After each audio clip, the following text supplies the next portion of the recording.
Oh, what's going on, Bearded Nation? Your fearless leader here, the bearded one. Coming to you this morning from Flagstaff, Arizona, making my way back to Oklahoma City, Oklahoma, to wrap up a 2-week, 8,400-mile run that originated in Oklahoma City. Went from there out to California, California to New Jersey, New Jersey to Missouri, then on to Arkansas, then 2 stops in Oklahoma, 3 stops in Oklahoma, back to Southern California. Now I'm on my way back to Oklahoma City, where it all started. Welcome to my channel, Nevada to Alaska, the journey begins. We are on episode 7, the COVID series, part 5, the wrap up, take 2. Why is it take 2? Well, I had this uploaded. Promised you guys I was going to do the wrap up from Anchorage, Alaska, and I did just what I said I was going to do. I also filmed episodes 8, 9, and 10, had them uploaded and scheduled to release every 2 weeks. Unfortunately, they corrupted on me as per usual. Here, I thought the problem I was having was the upload speeds and finding good, strong, reliable Wi-Fi connections that I can upload from. Well, I was hardwired. Had a LAN cable plugged into my laptop up there at the hotel. Uploaded everything through the LAN. Uploaded fine, nice and fast. YouTube was showing videos loaded, standard definition was ready. I played all 4 of them through standard definition. Made sure they played and worked fine while YouTube was up processing them. YouTube up processes the videos. They try and increase the quality of them and convert them to a high definition image, or high definition video rather. I'm thinking that's the problem I've been having, thinking that it's the internet that's, my internet connection was the reason my videos weren't processing and kept corrupting. But now that I know these 4 videos were playing and working as intended, they were watchable, there was no issues with them in standard definition until YouTube decided to up-process them. I'm going yesterday to check my stats and see how the videos were doing, and answer any comments that might have been left. And I noticed, no, part 5. Where is the wrap-up? Where is episode 9? Rather, where's episode 8? Episode 9 should have been released this week. Like, what the hell's going on here? So I go into my content file in YouTube Studio, and lo and behold, there's all 4 videos right at the top where they should be. In red, where it said video processing aborted, video deleted. So all 4 videos are gone. Now it's got to be, the problem has got to be on their end. I don't know if there's an issue with the editing software I'm using to put the videos together, and that's causing them to corrupt them on their end. But it's causing me a lot of grief, headaches and aggravations, and it's delaying my videos and delaying my messages getting out to you guys, and it's really pissing me off almost as much as this divot right here in my beard. That's why I'm always stroking my beard, trying to close it and hide it. I gotta stop chewing on my damn beard, I think. I don't know how many times at night I wake up and my beard's in my mouth. Well, I don't know. Anyway, so everything that was in that video is, or in those videos I should say, is gone. I had included video clips and photos I took while I was up in Alaska. They had some pictures of my new house up there.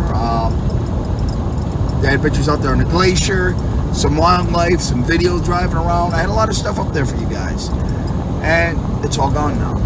Now, because I'm on my laptop with limited storage space, once I upload a video and I see that it is playing as intended on YouTube, I've been deleting them and all the B-roll and everything from my laptop to save storage space. I gotta stop doing that until the videos are converted and released when scheduled, before I delete all the B-roll and the actual video itself from the laptop, so I don't end up where I'm at now, having to redo stuff once again. If I had any hair, I'd be pulling it out. So I do apologize to you guys for the last few weeks being lacking. I've been on the road, so I haven't really been able to check, and I've just assumed that my videos were coming out every 2 weeks as intended, and I was sadly mistaken, and I feel like such a tool.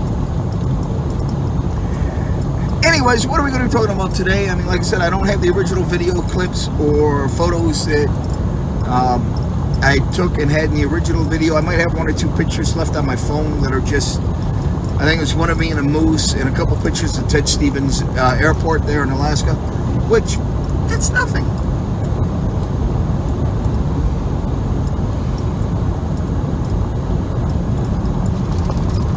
Don't know why I'm yawning so much again.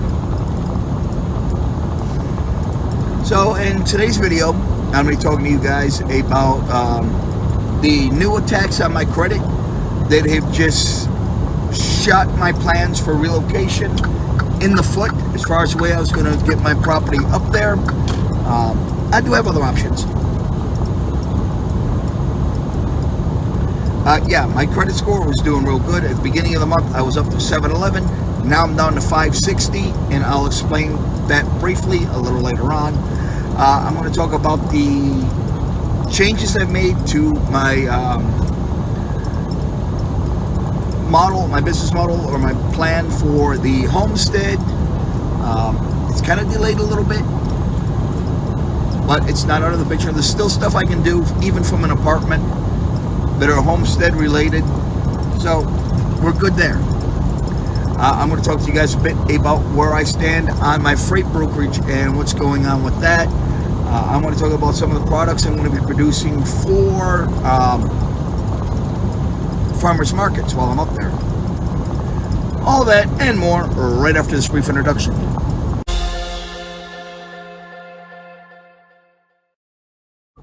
Alright guys, welcome back. Let's get the show on the road, shall we?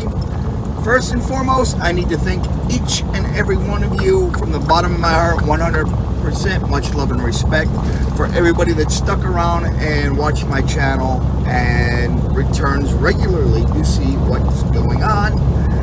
Although, I have noticed that the vast majority of you that watch the videos haven't subscribed. So come on guys, what are you waiting for? Click that subscribe button. It doesn't cost you anything but a little bit of energy and effort to scroll over and click that mouse button. And while you're at it, let's all get together and let's all hack YouTube ethically. How? By smashing that thumbs up button. Yeah. YouTube likes to see thumbs, especially thumbs up. A couple quick little announcements here before we get into it.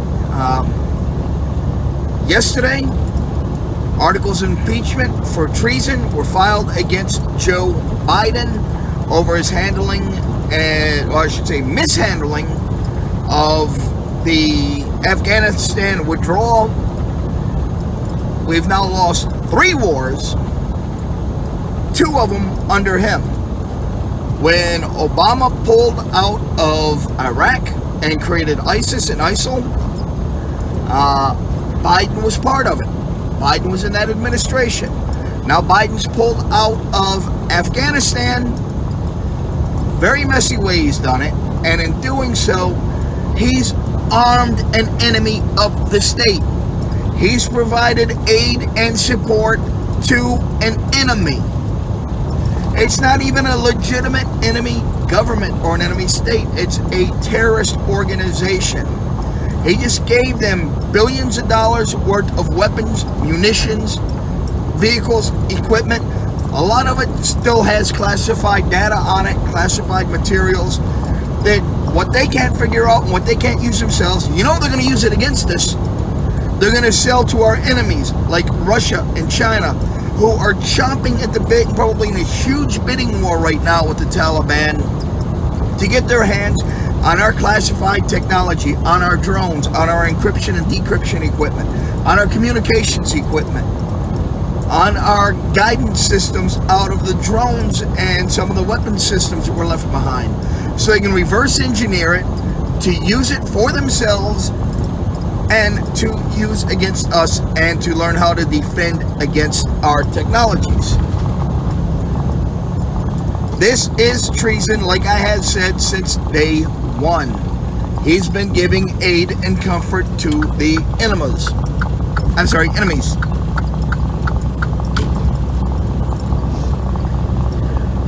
Another little announcement here. I have launched a new website, beardednation.us. That's beardednation.us. Get over there, check it out. Get yourself some beard care product for those of you sporting a beard. You're going to find links to my other YouTube channels, as well as links to some of the stuff I'm going to be talking about in here.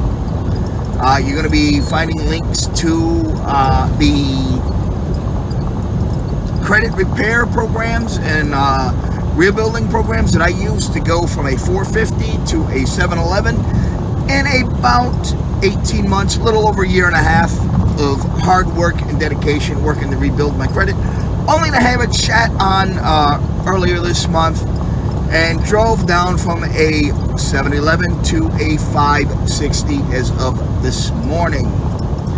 Now, you guys that have watched my videos for a little while may remember me talking about the incidents from earlier this year where somebody was trying to use my information to open up a charge card at Cabela's to buy firearms, as well as take out a $50,000 cash loan in my name at a payday loan center, and had utilities turned on in their name, and I had those shut off in the middle of winter.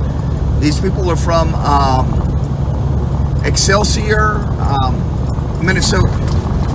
Well, they're at it again. They are back at it, and they just decimated my credit score once again.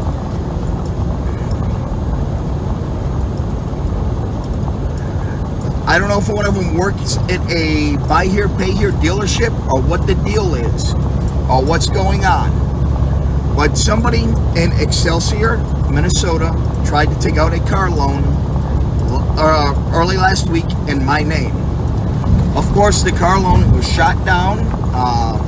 It was a buy here, pay here, so it was an internal purchasing scam where right at the head of my credit report, it says extended fraud alert. Consumers victim of ID theft do not extend any trade lines or credit without first contacting this number, which is my cell phone number, to verify the information. Well, they seen that. They did not notify me. I finally found out about it a few days later when my credit monitoring went nuts. I started getting all these text messages. Santander checked your credit history. Capital One checked your credit history. This finance company, that finance company, this bank, that credit union. I'm like, what the hell is going on? I go pull my credit report and look at the inquiries. I see the first inquiry was from 3 days prior at a little buy here, pay here dealership. So they knew that somebody was using my name illegally, using my information without my knowledge and consent. It's obvious that it wasn't me. They turn around and instead of closing down the application and not proceeding, they waited a couple days and then farmed it out to a whole bunch of other dealerships, especially financial lenders and banks, especially those that will specialize in high-risk financing, people with low credit scores, people with repossessions, bankruptcy, stuff like that. Getting a message. That's going to be my pre-plan for tomorrow. I'll check it later.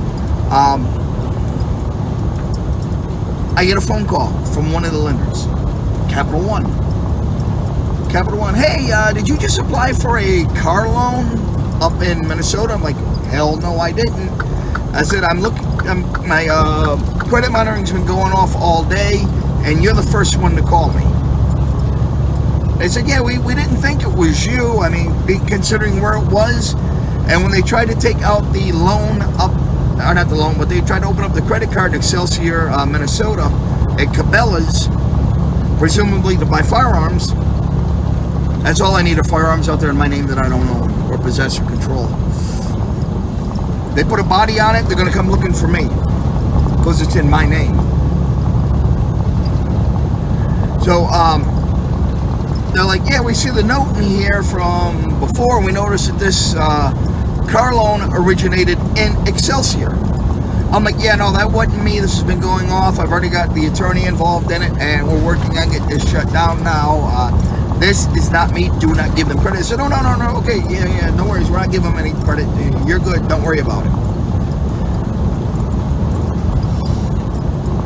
So over a dozen hard inquiries have hit my credit report in less than a week. My credit score went from 711 to 560 this morning, 560. I'm almost back down to where I was 18 months ago. I'm not a happy camper. So I've been in touch with the Attorney General's office up there.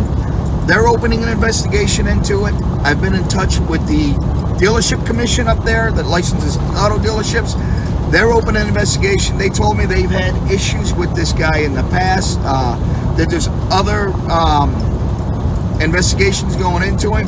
But with what's going on with me, they might finally be able to yank his dealership license, because he is complicit in the ongoing attempt to steal my identity. Who knows how many other people they've done this to? They might be selling cars on paper that don't even exist and getting loans from different lenders and then just letting them go out to freaking repo, and they're sending out repo companies looking for cars that don't exist. Or they might have gotten actually bought cars for themselves in somebody else's name. Don't know what's going on out there, but going after the business license, we're going after all their assets. The attorney that I use to deal with my credit cases, he's going after them. He's filed suit this week. We're going after all their assets. I want every vehicle that dealership has sitting on their lot turned over to me. Now I am tired of my good name being ruined, especially since I'm working so hard to rebuild it from them. And if I do get these vehicles, it's going to help me out a lot. I can sell most, I'll turn around and resell most of them. Or better yet, I'm going to donate them to places like different American Legion posts, VFW posts, DAV posts, AMVETS, veterans organizations. They can use them to set up little veteran transportation systems for post business. So the post can have an actual vehicle. So they can usually some of the caravans, the minivans they can use as transportations to get veterans from home to doctor's appointments and what have you. That's what I'm going to do with these vehicles. I'll get the one or two that I want to keep for myself, and I'm going to donate the rest to different veterans organizations so my brothers and sisters can be taken care of. They can auction them off. They can do whatever they want with them. I'm just saying, here you go. Here, have a vehicle. Vehicle for you, vehicle for you, vehicle for you. Vehicles for everyone.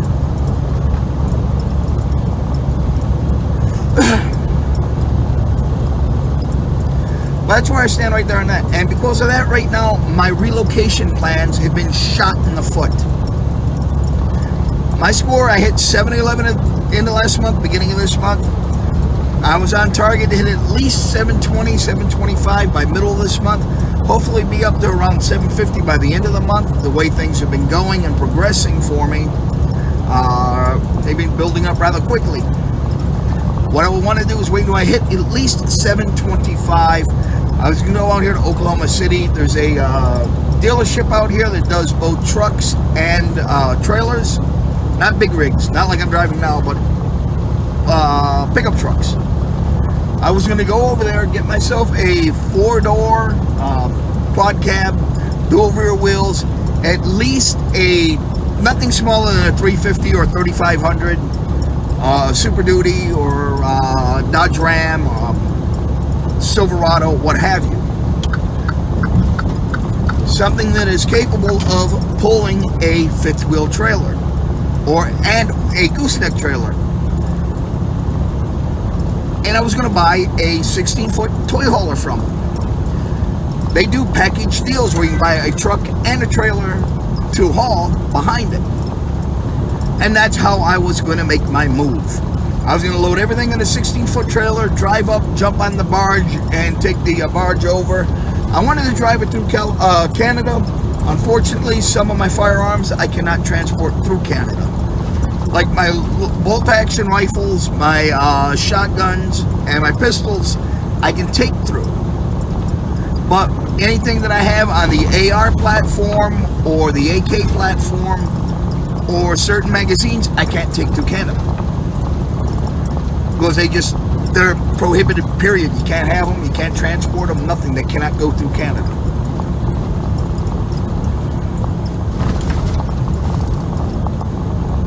So I'm going to have to go get on the boat and go up by sea if I want to take them up there with me that way. My other option, which is looking more likely now at this point, is I am going to fly up with my guns. I'm going to take my important, the essential things that I need, like another message. I gotta check these messages. I'll be back to you guys in a minute. Alright guys, I'm back. I hate when they do that. I had a load with decent miles on it, then they canceled it and gave me another load with half the miles. Anyways, what were we talking about?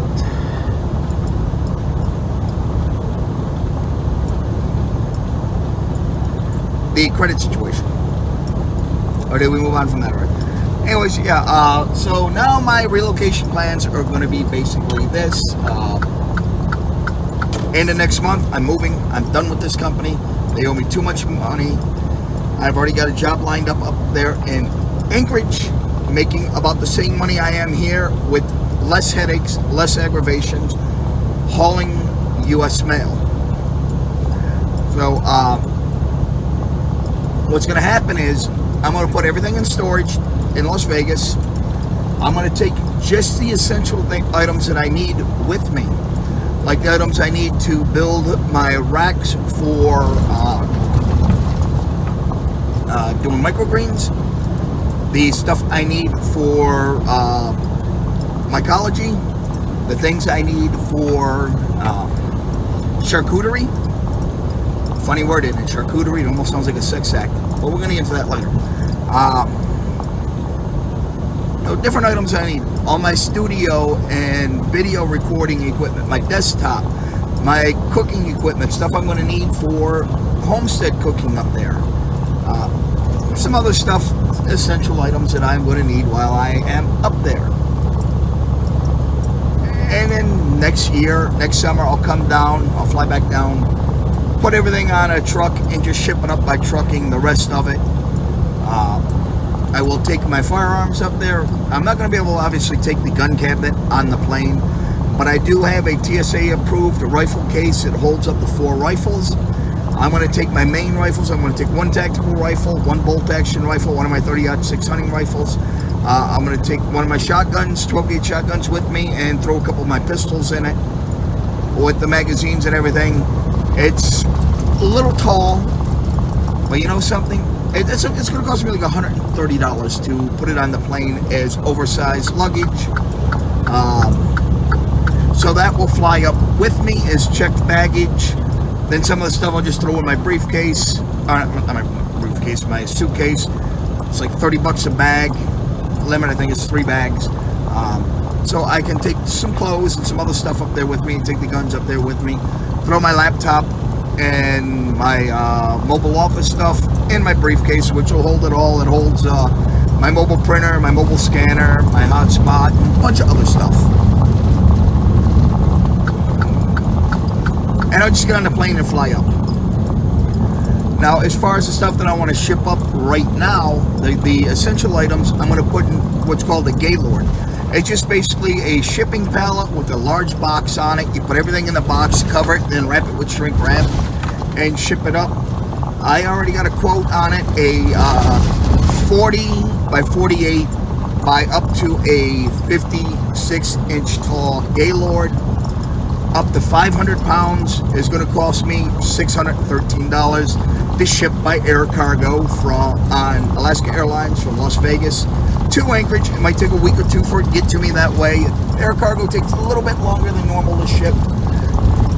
But some of that stuff I can do without right away. I can buy a cheap set of pots and pans and stuff for the house up there. As long as I have my laptop, I'm good. I have to buy a vehicle when I get up there.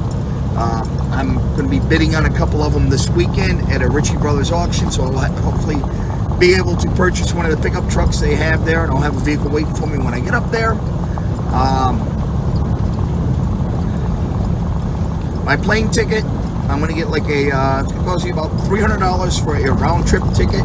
I'm just going to get an open-ended ticket. That way I can fly up and choose my return date, my return flight at a later date to come back down, get everything loaded up from the storage unit onto an ABF trailer. I'm going to use ABF, one of their U-Pack trailers. You can they charge you by the linear foot. In other words, how deep of space you use. They're like 8.5 feet wide and 9.5 feet on the interior height. They're the pups, the little small mini trailers you see going down the road, usually 2 or 3 of them hooked up at a time. They're LTL loads, less than truckload loads. What you do is you rent that space, you're the first one on there, you put all your stuff up there, and then you put a bulkhead up with lockable bars on it so that it isolates your personal effects from everything else that's in the trailer. After you load and lock it down, then they go and put another load or 2 on it, small loads, and then they will ship it up there on a barge. That could take 2 to 3 weeks before it arrives.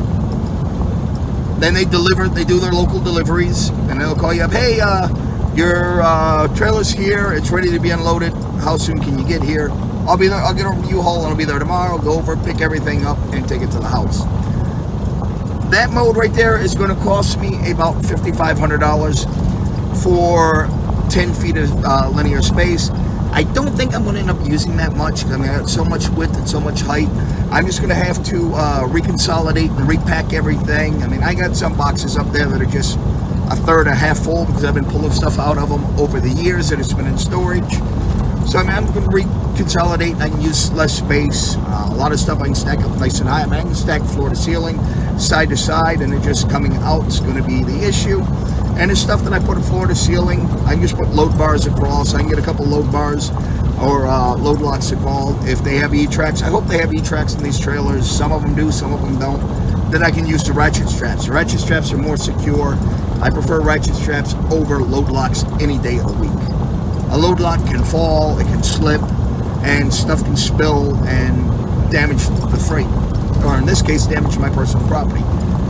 Less chance of that happening with a ratchet strap because it's locked into the wall on both sides. You ratchet it tight and actually pulls the wall in a little bit to hold everything in place.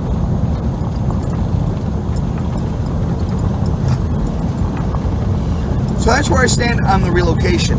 Where am I going to be living up there in Alaska? Well, I just rented a house. Didn't get the house I wanted, but I am now trailer park trash.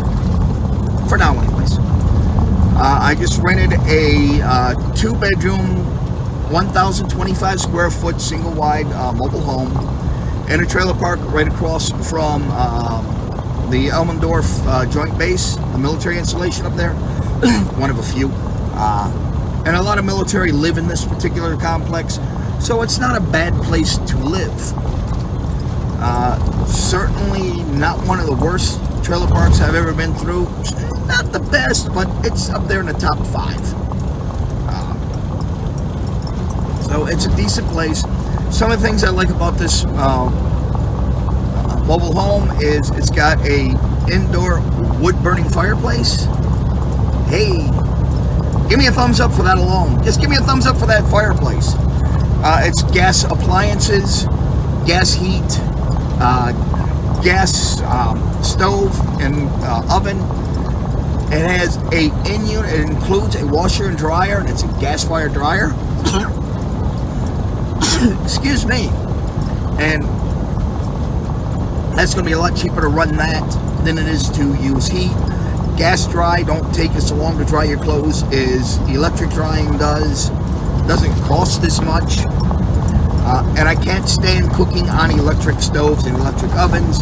It just doesn't give you an even heat. It doesn't cook right. They tend to dry the food out a lot.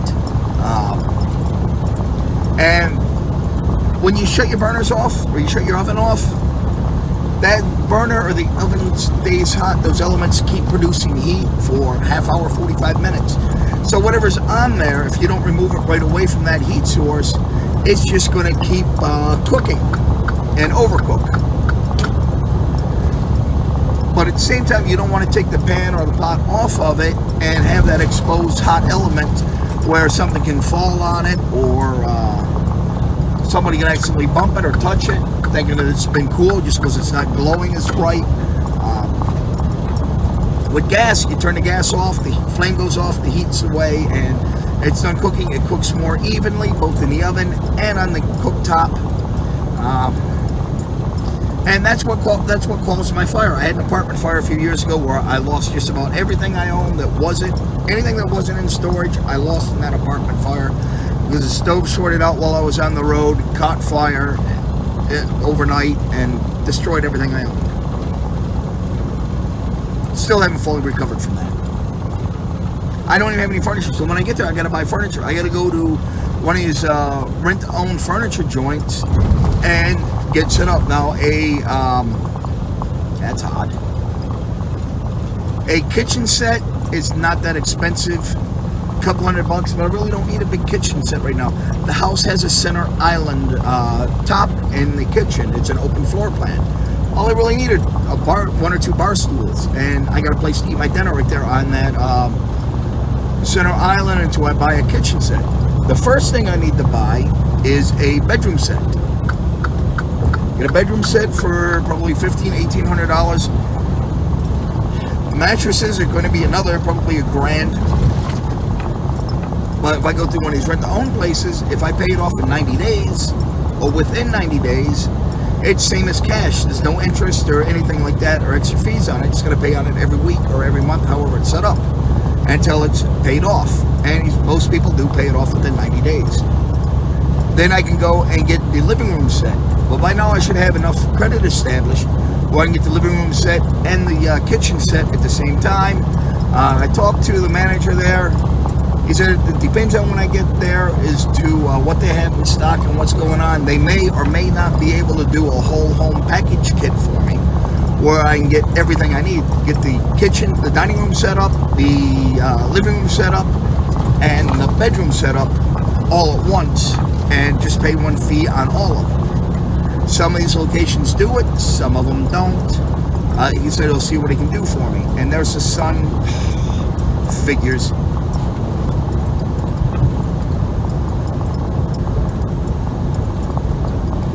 If it's not one thing interfering with the video, it's another.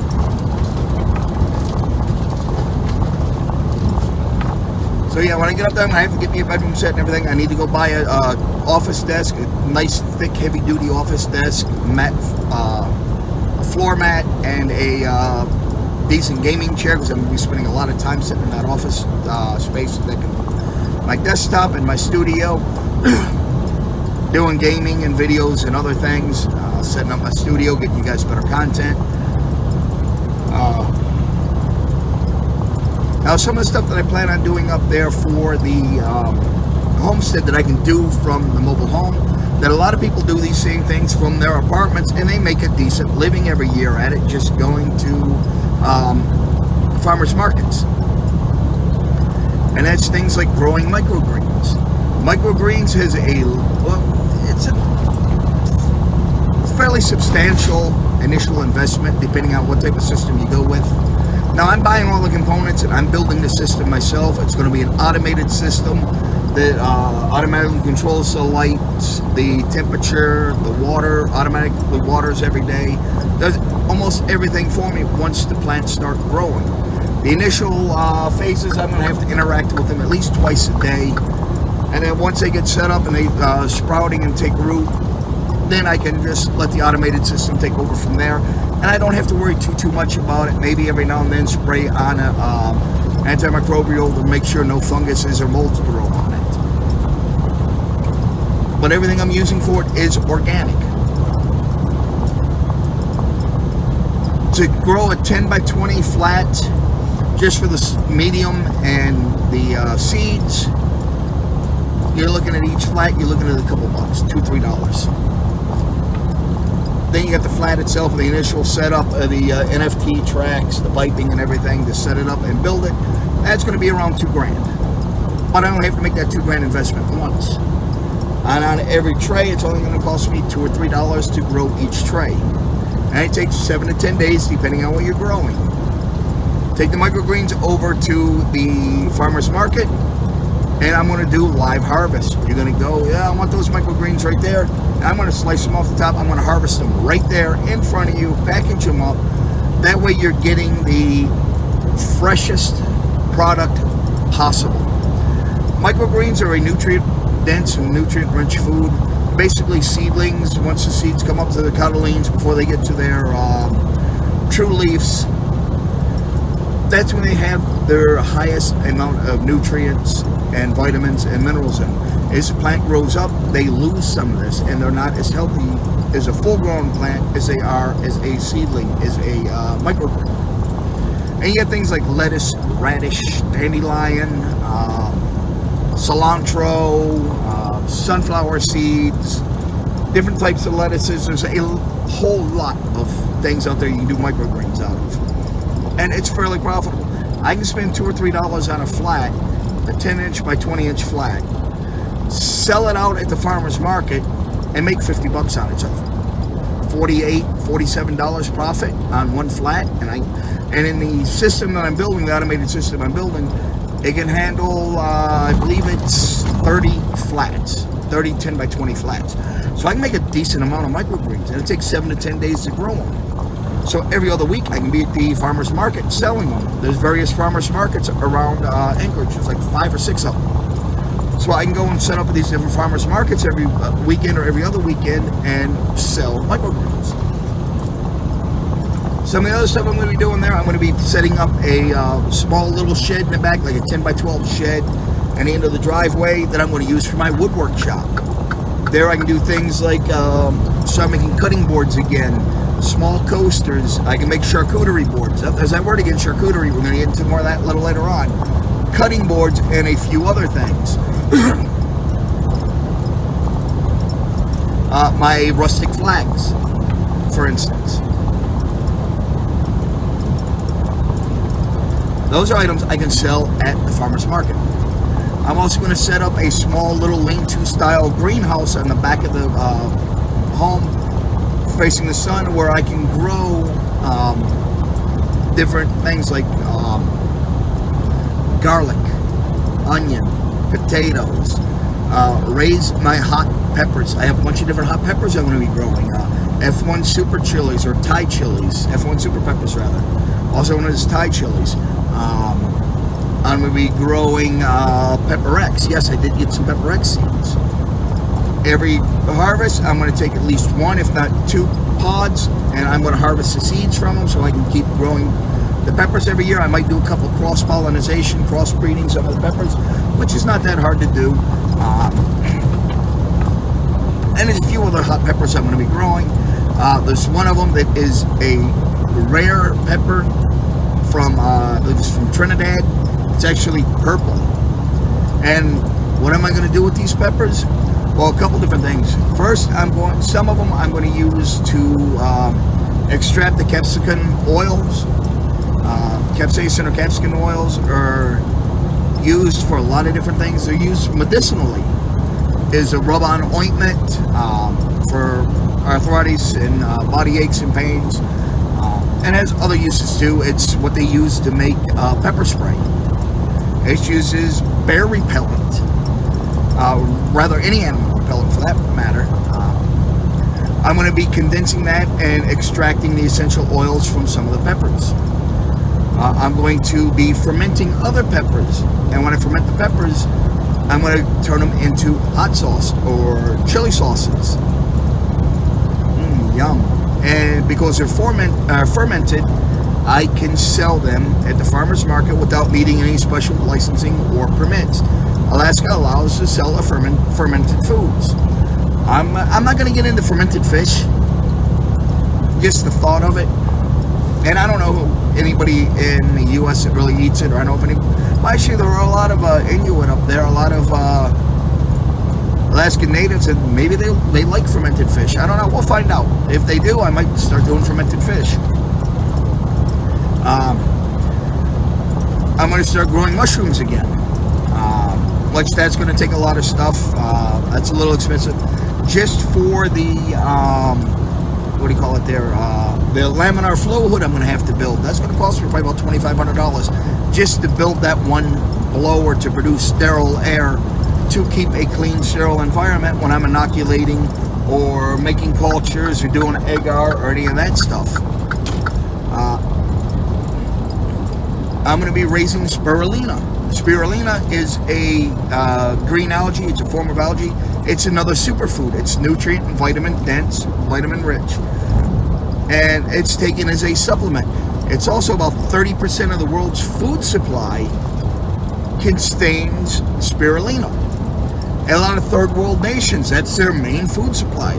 That and like rice and crops that are easy to grow and cheap to produce and ship. A lot of bodybuilders and a lot of health food people use spirulina. Spirulina, it's an algae. It's one of the oldest known foods. It's the primordial ooze that humans evolved from. It's been around millions of years. It's been around as long as the planet has. It's very good for you. I'm going to produce this, and it's not hard to produce spirulina. You just have to have the right conditions, the right environment for it. And it doesn't take up much room. It's a very cheap, with a very high return on investment.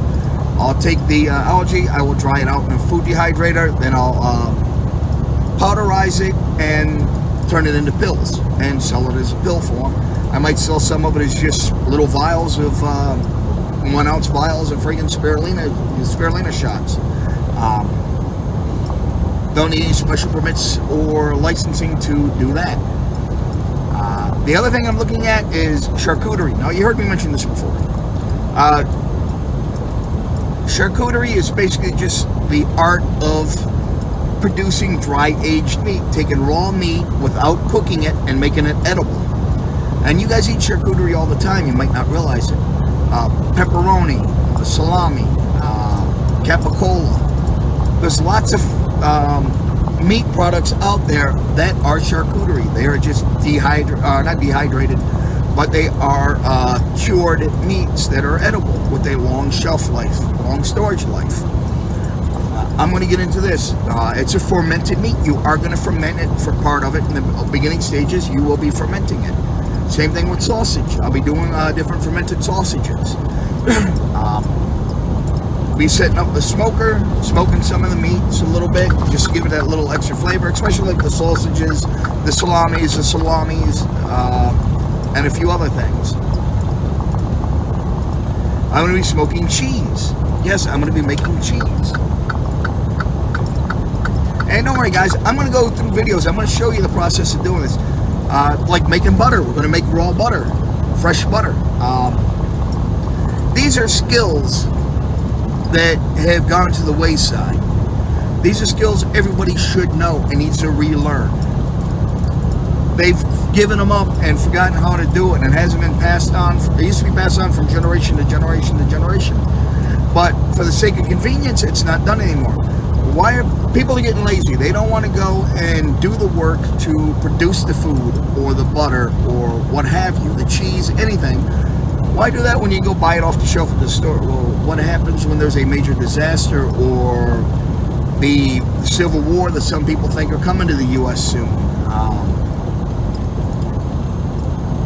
Truck shortage. All the truckers decide, you know what, screw this, we're shutting down. Which might happen pretty damn soon, considering that Congress is trying to raise the mandatory insurance truckers are required to carry by 176%. 176% increase on your insurance. Guys, it's going to put the small businesses out. The small mom and pop truckers, they're going to go out of business. Guys that own 1 or 2 trucks, they're going to go out of business because they can't afford their insurance. The only ones going to be able to afford it are the mega carriers, which is going to end up, ultimately, it's going to end up driving the rate, the price for freight down, making it harder to make money in this job, which sucks.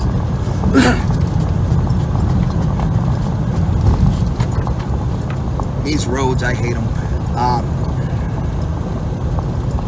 I'm going to be teaching you guys how to build like the watering system that I'm going to use, the automated system for the microgreens, as well as the automated system I'm going to build for doing the spirulina. I'm going to show you guys how to build a cheese cave for aging and curing your cheeses, as well as a fermentation chamber for your meats, your beer, your wines, anything like that. I'm going to be teaching you guys how to make beer and wine as well, for those of you that don't already know.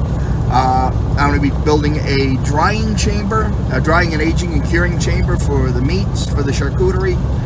I'm going to be building these out of basically display coolers or merchandising coolers. You know when you walk into the store and you open up that refrigerator with the glass door to grab your drink out of it? That's a merchandising cooler. That's what I'm going to be using to build the, well, at the very least, the aging and curing and drying chamber. The fermentation chamber, I can make that out of anything. I can make that out of wood, a cooler,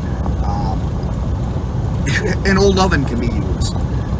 It's just as long as you can control the temperature and the humidity and the different stages, you're fine.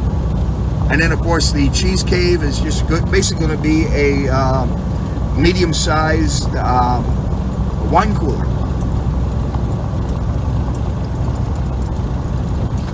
No, I don't mean a refrigerator. I mean the, I don't mean the drink. I mean a refrigerator designed for storing wine bottles in. I'm going to show you guys how to make all this stuff so you can do it yourself. I want you guys to learn these skills that people have forgotten. The government, our government wants you to be more and more reliant on them. That's why they're pushing all this crap and pulling all this crap they're doing lately.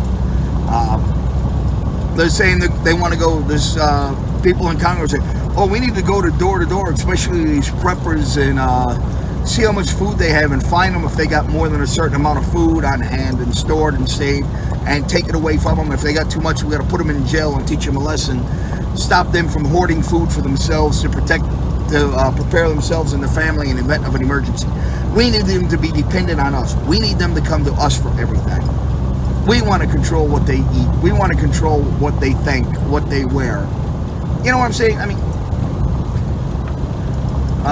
what was his name there? George Orwell had it right in his movie 1984. If you haven't seen it, you need to check it out.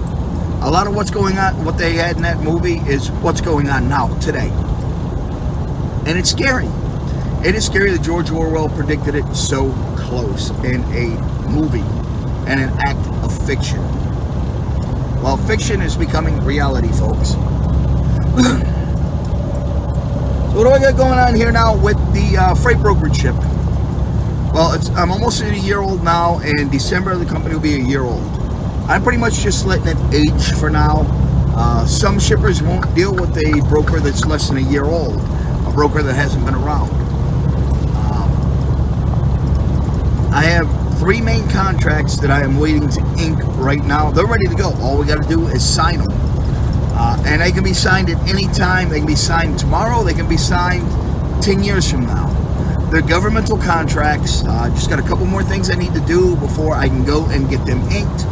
I've been working all year on building up my business credit. Now they want to see your Dun & Bradstreet score. They want to see what's called the Viability Rating. Viability Rating goes from 1 to 10. 10 being, don't do business with this company. They're going to go out of business, going to file bankruptcy or shut their doors here in the next month or 2. 1 being, hey, these guys are long-term. They ain't going anywhere. Do business with them. Well, for these contracts, I can't have a viability score any higher than a 3. Well, as of today, my viability rating has dropped from a 7 to a 4. So I'm 1 point away from being eligible for these contracts. Once I'm eligible for these contracts, I'll go get my the extra insurance that they want. Now, what I'm keeping right now is the mandatory insurance is a freight broker $75,000 bond that's required by law to have a freight brokership. If that bond expires or cancels or what have you, you lose your authority, use your right to be a broker. Meant you get new insurance and pay a fine. So I've been paying this $800 every 3 months, all year long, even though I'm not in business, officially in business yet. I haven't really been pushing the brokerage that much. Because, like I said, I want it to age. But if I get these 3 governmental contracts, oh, I'm golden, Bubba. I am golden. They're promising me a minimum of 10 loads a day, 6 days a week from all 3 of them. That's 180 loads a week. That's roughly, if I book all 180 loads every week that they tender to me, I'm looking at $11 million profit the first year. I'm sorry, gross. 11 million gross the first year. Profit might be about a third of that. You know, hey, that's retirement money, people. I can run like that for 5 years and sell the business and get a decent amount of money for it. But I don't want to. This is something I want to keep doing long term. I mean, it's nice, easy work. I'm using different automated systems like EDI, the Book It Now function with DAT, where pre-approved shippers that have applied to, not pre-approved shippers, I'm sorry, pre-approved carriers that have applied to me as a broker to have me look for freight for them. Once approved, they go into my load board, they see a load they want, they click the Book It Now button if it's something they like, and it automatically gets assigned to them. The system automatically generates the rate confirmation sheet, sends it to them, they sign it, send it back, and then they get dispatched. And then they go pick the load up, go deliver it. They just send the regular update messages saying, okay, we're here. I'm at the shipper, I'm loaded, I'm rolling, I expect to be the receiver at such and such a date and time. Well, today I'm here. Next day, okay, I'm at this point. Next day, okay, I'm at the receiver. I'm checked in, I'm on a dock, I'm getting unloaded right now, and then we're done. Okay, here's a copy of the signed bill of lading. And of course, when they leave the shippers, they send me a copy of the bill of lading up front, and then they show me another copy of it, the pod, the proof of delivery at the end, which is a BOL signed by the receiver, along with their invoice for the load. I submit that all to the my factoring company as long as I have it by noon Eastern Standard Time, Monday through Friday. They get paid that night. If they get it to me afternoon, if I get lucky and I can get it into them in time before they process everything, they'll still get paid that night, or not, they'll have to wait a day to get paid. And I don't charge my carriers a early pay or a next day pay fee like some of the brokers do. I mean, that's the carrier's money. Why am I going to take extra money away from them? I'm making 10 to 15% of their load. Why am I going to take more money away from them than I need to? That's just being greedy. And the for those loads that require flatbeds or hot shots and it requires a load to be tarped, I got 2 different tarp rates on there. For the winter months, the tarp rates are almost doubled. But of course, for them to get the tarp pay, once the load's tarped, they got to send me a picture of that tarp load from the shipper. And I am going to be comparing that picture to other pictures they send me, and comparing the backgrounds of this Google Street View of where they are loading at, to make sure they're actually loading the loads. Because I know some flatbedders, oh yeah, I tarped it, because they know the weather's clear from where they're starting out to where they're going. But if the load requires tarping, the load requires tarping. If the shipper says this has to be tarped, or the receiver says this needs to be tarped, they get to the receiver, oh, I thought this was tarped. All it was, I just woke up early, and to save time before I got my hours back, I took the tarp off at the truck stop I shut down at last night. Took the tarp off this morning to save time, so when I got here, all I got to do is unstrap and you can unload to save us a little bit of time. I know I've used that same excuse on loads to get tarp pay when I never tarped. Only because the company I was working for, or Obama action figures. Just put it that way. So, yeah, I mean, I've used it before to try and get money back that I was owed, or when they were slow paying. I've done it myself to try and get paid as a company driver.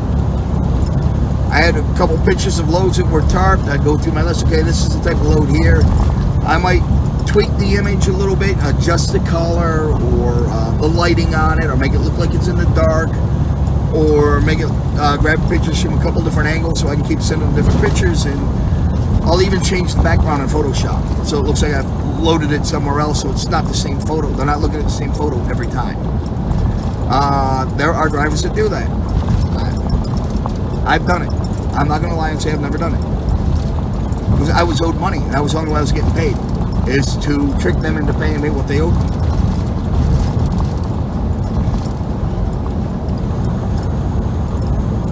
So if I get these 3 government contracts, I'm going to be golden, baby. And it's going to be beautiful. Or not if, but when, I should say.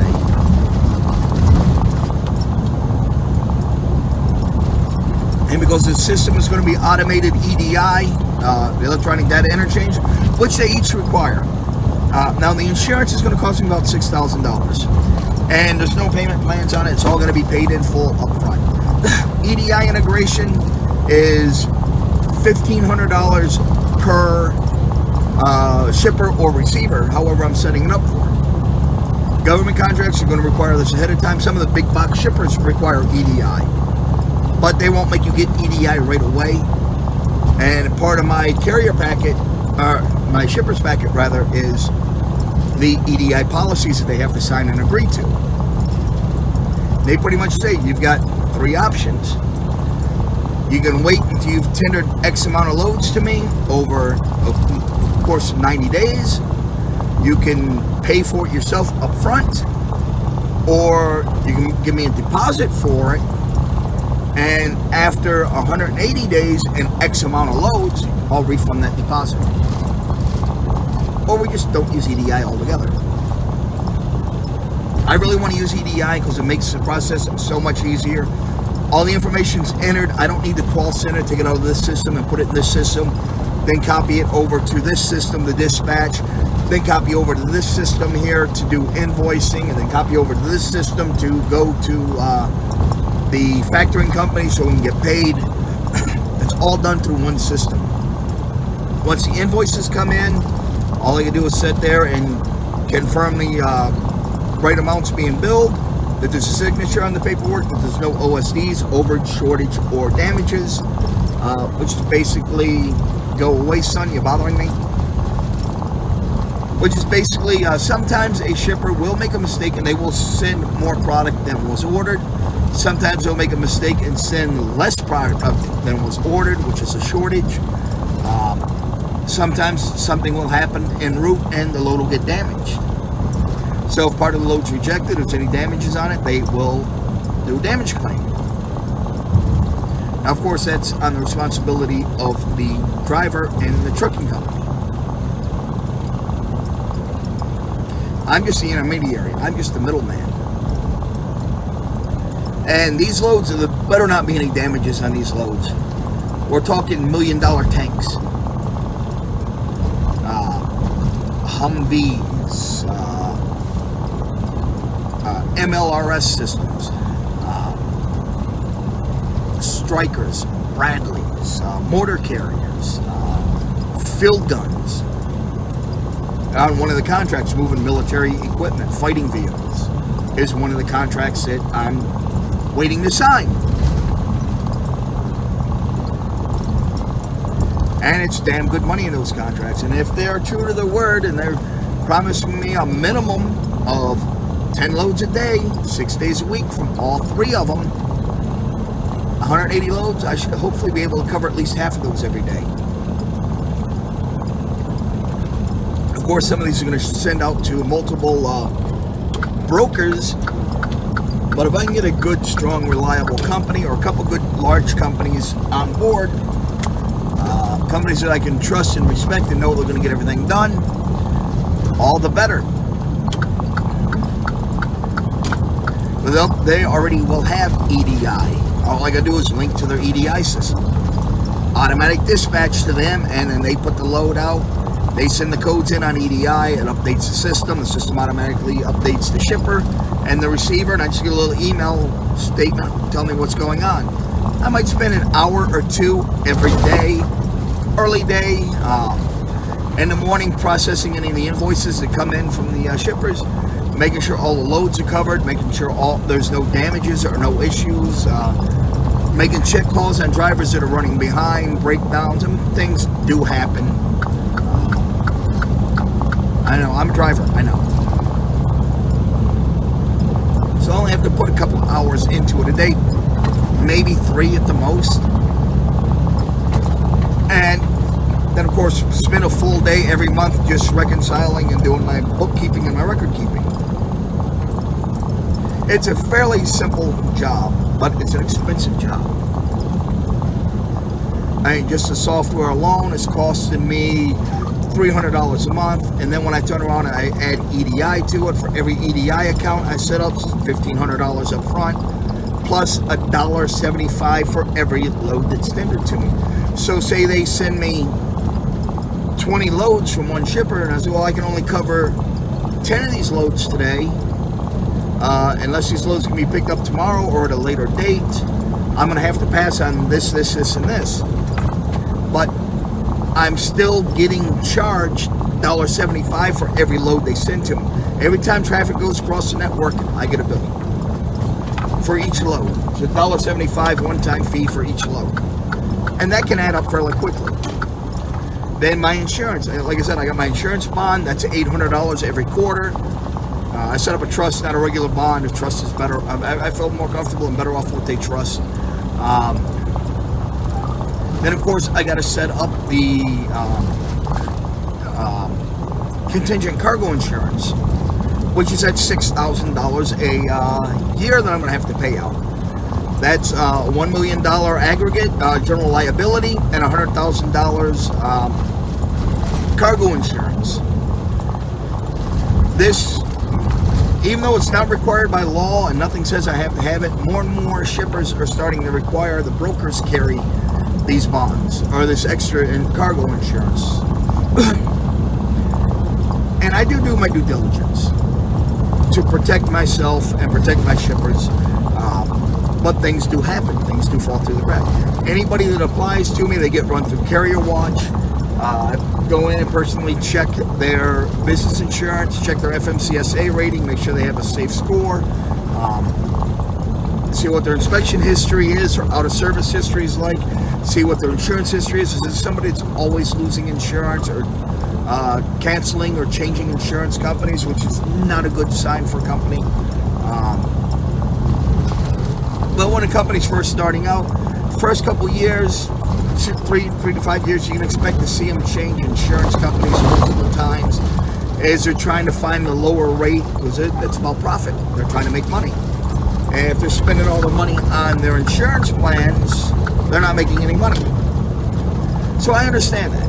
But if you got somebody that's been around 10 years and they've got 75 different insurance companies, something's not right there. Or if they've been around 5 years and they've had 2 or 3 insurance companies through that, and then all of a sudden in the last year they've had 10 different insurance companies, there's a problem there. Something's going on financially with that company. They're not looking stable. They're starting to look unstable.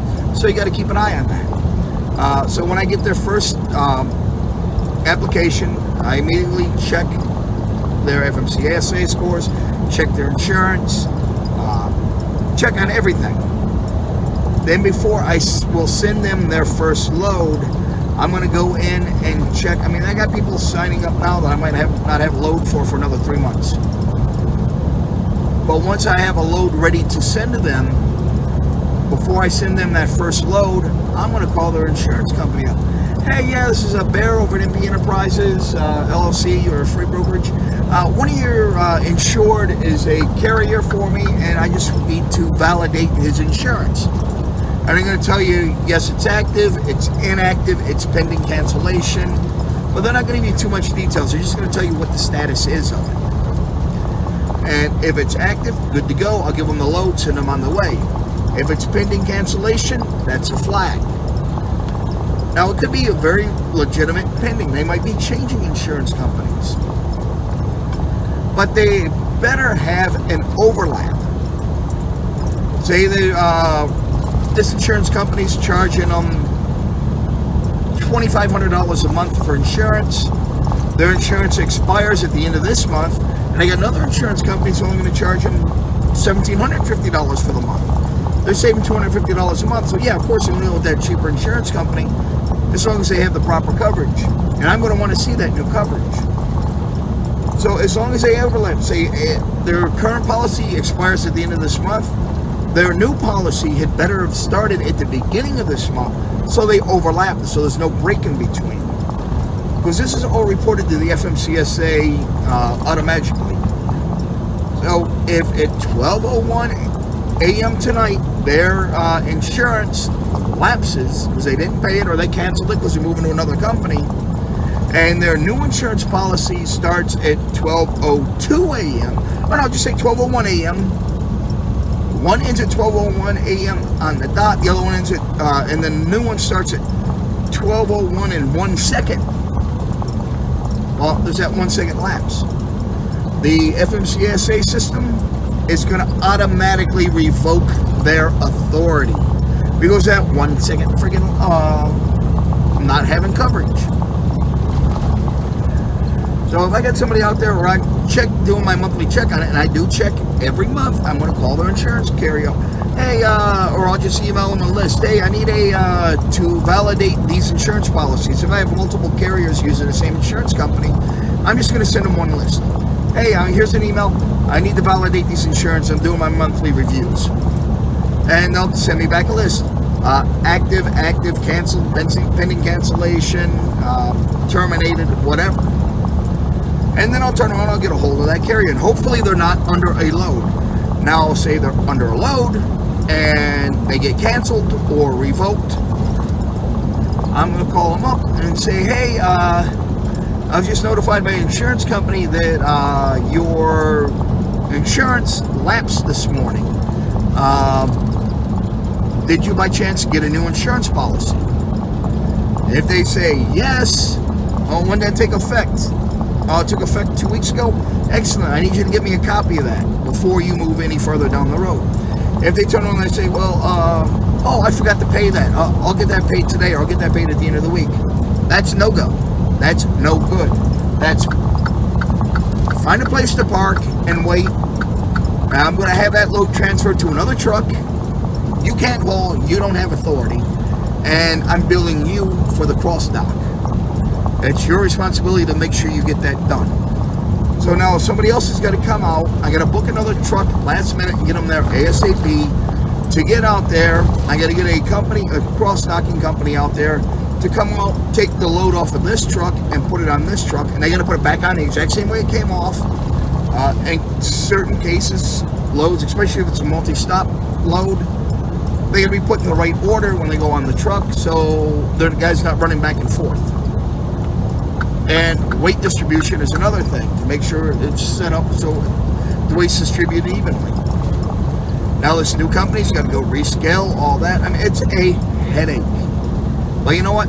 It's a headache I'm willing to handle and endure because, well, if I say, well, okay, yeah, just go ahead and deliver that load. I'm not going to be able to give you more loads until you get you updated, but finish that load. Or if I say, all right, no problem, just get it done and let me know as soon as you get it replaced. Well, that's a failure on my part. That's a failed load. That's a bad move on my part. Now, if that guy goes down, he gets a steer tire blowout, and he's like loosely holding the steering wheel, or he's taking a drink of his soda or something, and his steer tire pops, and he goes off into a ditch, tips over, and damages or destroys the load. He don't have insurance. He don't have authority. He's not even supposed to be moving that load. Now the shipper's going to tell me, hey, you owe us for this load. You hired the guy. You screwed up. What's your insurance information? And they're going to file a claim against my insurance under the contingent cargo to recoup their losses. Because they can't sue him, he has nothing to sue for. They can't go after his insurance company, he doesn't have insurance. Now I got to go and sue him. Now I can't go sue his previous insurance company because they're going to say, his policy lapsed, not our problem. Can't go sue his new insurance company, they're going to say, well, we weren't covering him at that time, not our problem. All I can do is sue him and hope I get a settlement. If I get a settlement, hope I can collect on it. Very time consuming, very expensive process. So shippers now, they're starting to get more and more wanting the broker's cover. Now, if I do everything I am supposed to do, due diligence, confirm all the information is valid, and stay on it, a lot of times the court's going to say, well, you did everything you could, you did everything right. Oops, force majeure. It's on this guy, it's his responsibility, they need to sue him, not you. And the majority of the time, the broker is held harmless. And that's part of my carrier agreement. There is a hold harmless clause where the shippers agree that they're responsible for it. Or not the shippers, the carriers agree they are responsible for everything. And I have a hold harmless clause in my shipping contract that says if the carrier screws up, you can't hold me responsible for it unless I screwed up. And if for me screwing up is not doing my due diligence, not confirming their insurance is valid, not confirming that they have a valid driver's license, and their vehicles are registered, all that stuff. Not checking on regular intervals to make sure they are still good and legal and legitimate, making sure their authority is valid. That stuff I got to spend an hour or two every month doing for each of my carriers to make sure. I've had a few people apply to be carriers. They were giving me bogus tax ID numbers, bogus EINs. They were giving bogus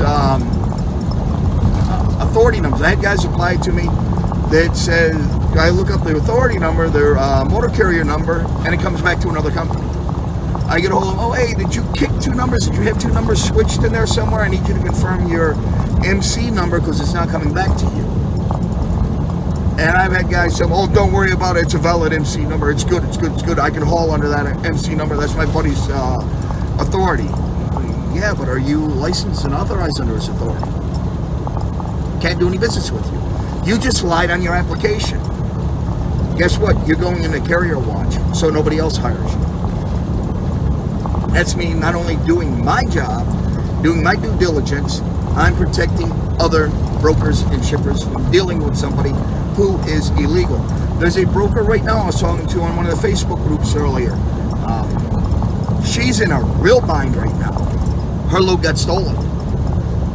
The carrier turned out to be fake. She did her due diligence. She checked their carrier registration number, their MC number, the DOT number, the insurances, everything were up to date. Everything that they sent on the carrier package to her was matched what was in the system. She did everything she could do. Well, she just got a claim letter from the shipping company saying that the load never arrived at the destination. The load was going to Mexico, and so it was supposed to go to a transfer station. I think it was in Nogales. And the load never showed up. They filed a claim against her bond because, well, the load was never delivered. She can't get a hold of this guy, this driver that had the load, so she looked up the company's number and called them, and they're like, what are you talking about? We don't even have any hot shots. We do full truckloads. We don't have any hot shots. What are you talking about? And she went and looked at their information and compared it to the information that was on this guy's application. Turned out to be bogus information. Didn't even match. So she didn't do her full due diligence like she should have, which was bad on her. But now she's responsible for that load. She hired somebody that had stole another company's identity and stole her load. Yeah, I don't know. She's on the hook for over $70,000 worth of product. I feel bad for her. I mean, her business is done. She's done. She just lost her business because of it. That's why you got to stay on it and verify and re-verify. She said she's paid this guy to do a couple other loads and everything went fine. Then all of a sudden, boom, he disappeared. And now all of a sudden she's getting these claim letters and these notices that the loads never showed up. Her loads were stolen. She gave this, what she thought was the company, ended up dealing with the same driver, 3 different consecutive loads in less than a month. So this guy worked it as long as he could, and then she started blowing up the phone. What's going on? Why wasn't this load delivered? Why weren't these loads delivered? He's forging the signatures, forging the proof of delivery, and sending her bogus pods and invoices for work that was never done, and who knows what he's been doing with the merchandise. And now she's on the hook for it. She's toast. She is toast.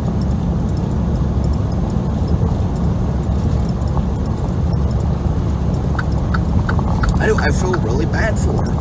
And she's new. She's only been doing this for about 2 years now, I think. So yeah, I feel bad for the woman, but I mean, she didn't do what she needed to do.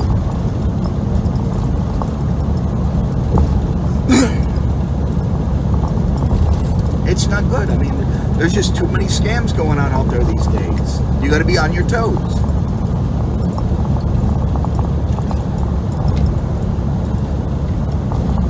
That's one of the reasons I'm letting my stuff age, so I can go out and start hitting some of these other shippers and say, well, how long have you been in business for? A little over a year now.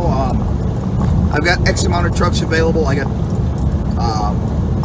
hazmat, non-hazmat tankers, food grade tankers. I've got refrigerated vans available. I got dry vans available. I've got flatbeds available. I've got box trucks available, straight trucks, hot shot flatbeds, hot shot closed carriers. I've got Conestogas available. I've got this available. I've got that available. Pneumatic tankers. What do you need for your freight? And I've got trucks moving all over the country. I got access to 1,000 trucks. Actually, I got access to about 1,100 trucks right now. Because I got a fairly large, not a mega carrier, but a fairly large carrier signed on with me. So I mean, I got all these trucks at my disposal, all these different types of equipment all over the country. I've got trucks going in and out of Canada that are signed up with me. Now, we'll see what happens here. I mean, if I got more equipment available, that's one of the reasons I want to age and start collecting carriers now, so I can have a good, strong base of trucks to pull from. Say you got somebody that needs a delivery done into a local neighborhood, but they can't get a tractor trailer in there. So now they need to hire a city van or a cargo van with the lift gate to go meet them somewhere, pick up the load, like a home delivery load, pull everything off that trailer, put it onto the trailer with the lift gate, not the trailer, but the straight truck with the lift gate that can get through these neighborhoods so they can go make the delivery. I've got those trucks at my disposal.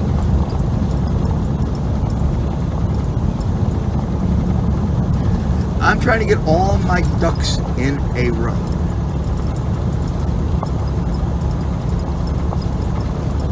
And how am I going to be paying myself a salary?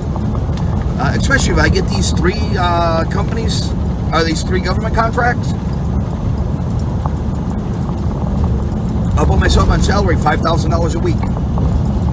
If I get one of them, I'll put myself, actually, if I get all 3 of them, I'll put myself on salary $7,500 a week. If I get 2 of them, $5,000 a week. If I get one of them, $2,500 to $3,000 a week. And I'm already signed up and ready to go with ADP. They're going to handle the payroll. It'll all be done automatic. I just send them my payroll information. Okay, well, pay me for this week. They'll go into my business account. They'll withdraw the funds from my business account. And then they will deposit the check into my personal checking account the next day, less their fees, less my taxes. That way my personal taxes are getting paid and getting taken care of. Put money into a 401k. I've already got a 401k set up, so the money will be automatically, part of the money will automatically go into my 401k, and the rest of it will go into my regular banking account. That would be nice to get all 3 of these government contracts going at the same time and taking home $7,500 a week. That'd be sweet. And of course, all the rest of the money just goes into the company, and I can use it for company-related business. I can turn around, and after I've got some money set aside, I can become an asset-based freight broker, which means I will reactivate my carrier authority buy a truck or two, hire some drivers, and put some teams out there doing expedite freight. Make money that way too. Then I'm going to have to hire a broker to book those loads, because you cannot broker your own loads. I can broker, even though I'm a carrier and a broker, I can broker loads for other trucking companies. I just can't broker loads to myself. That's when I do direct dispatching, where I don't go at the shippers as a broker. I go at the shippers as a carrier, direct book loads from them, and then dispatch my trucks out. That's the only way you can legally do it.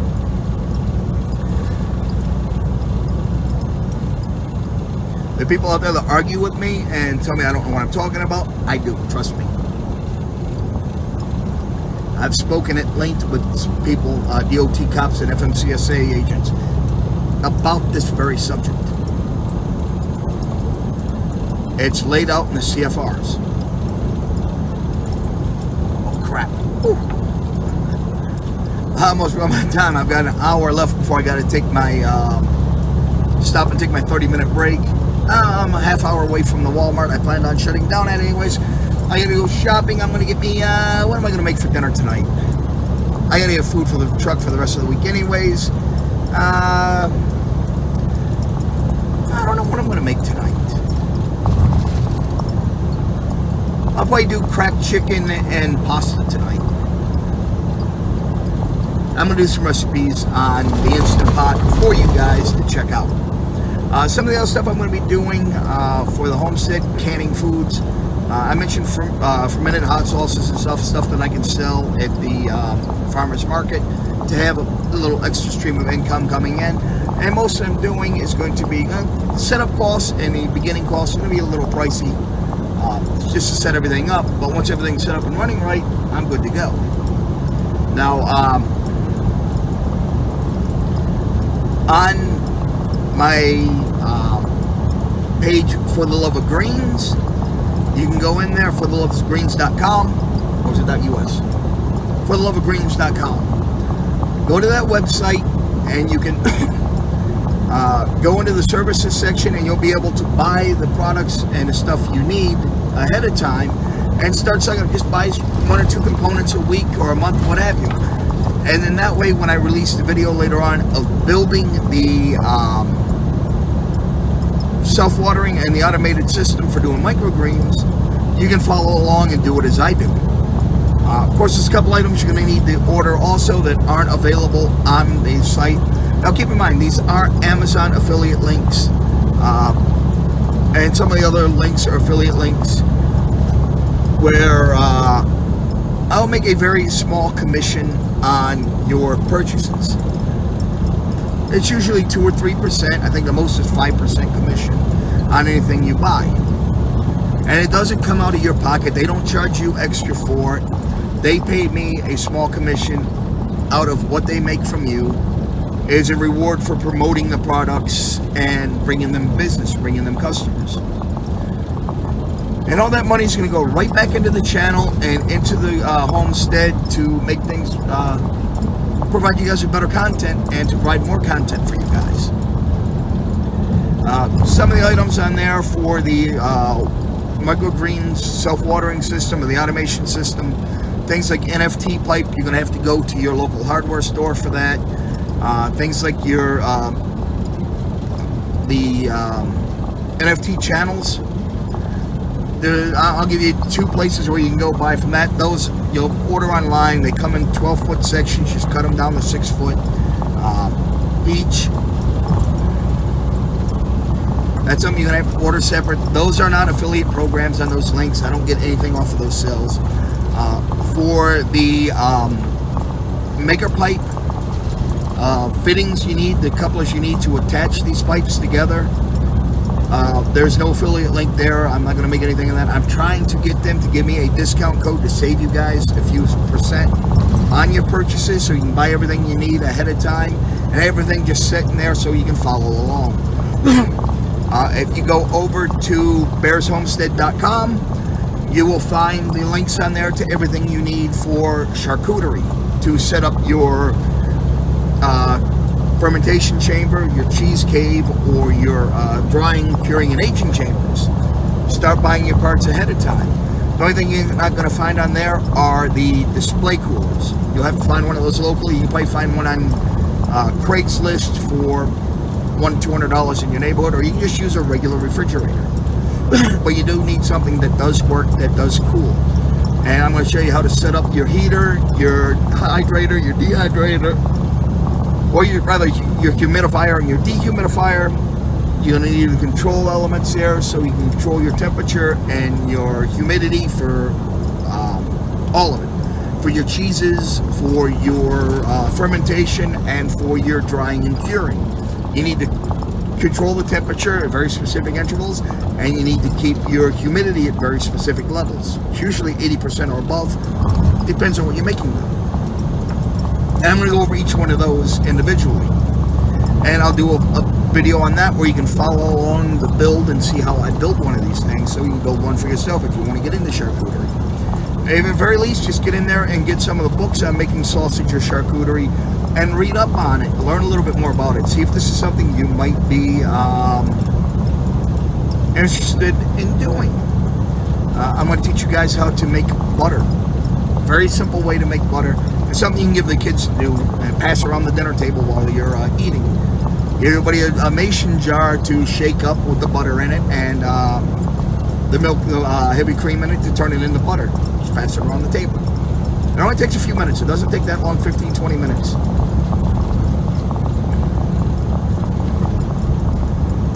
There's a lot of stuff and content I want to bring you guys. Now, what I'm not going to be able to do right now, which really sucks, is the raising chickens for egg layers or for the barbecue grill, or raising bacon seeds. Because unfortunately, I can't have these animals in this mobile home park. They can be a little noisy, and they don't want them in there, which is fine. But I mean, I still got other avenues I can pursue, like the things I just said. The charcuterie, cheese, growing mushrooms. I'm going to show you guys how to build a laminar flow hood in a sterile environment for your mushrooms. I'm going to show you how to create your mushroom cultures and spores, how to do spore printing. There's a lot of cool stuff out there, and there's going to be links there on For the Love of Greens to the different materials and items you're going to need to do these other things, like spirulina, tanks or carboys, air pumps, different things you're going to need for that. These again are affiliate links. There's going to be some links up there for some of the stuff you're going to need to do if you want to get into mushrooms. I'm going to be providing you guys instructions on how to do these things and the way I do them, so you guys can learn and relearn some of these skills that, for the sake of convenience, have just been forgotten or put aside, which is really stupid if you ask me. I know you didn't ask me, but still. Especially with things going on these days, you need to learn these skills. You need to relearn these skills. You need to start passing them down to your children. Let them become self-sufficient, self-reliant. And then later on, when I buy the land, because hopefully I'm not going to be in this mobile home. It's a year's lease. Hopefully I'll be out of there by the end of the year. Now, if I get this governmental contract and I'm making $11 million a year, I'll be able to go out and buy a 100-acre tract of land. I'll be able to build a decent house the way I want it built.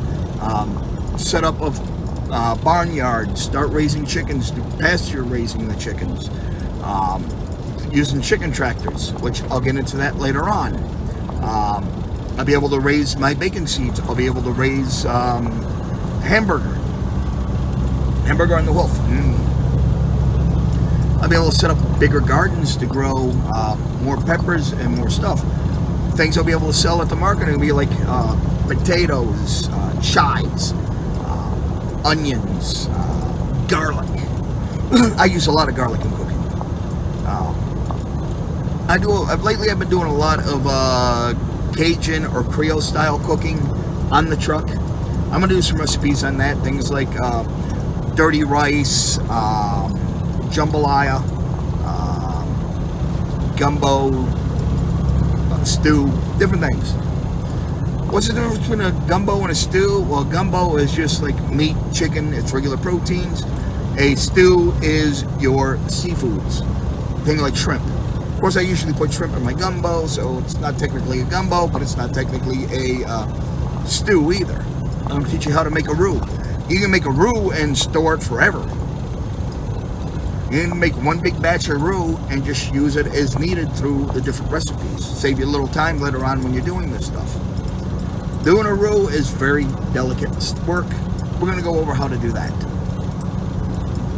Alright guys, well at least the sun's getting out of the way now and it stopped washing out my screen on me. Hopefully you guys didn't get blinded too bad by it. Yeah, I think I need to wrap it up here.